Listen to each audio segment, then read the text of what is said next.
Hello everyone, welcome to Hima Tutorials.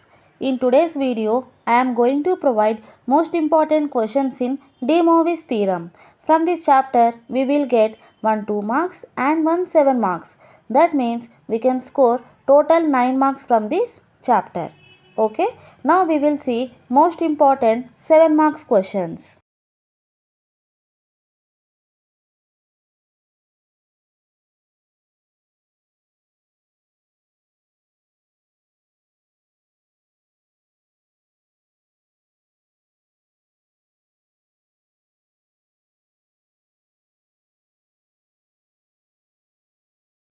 Now we will see most important 2 marks questions.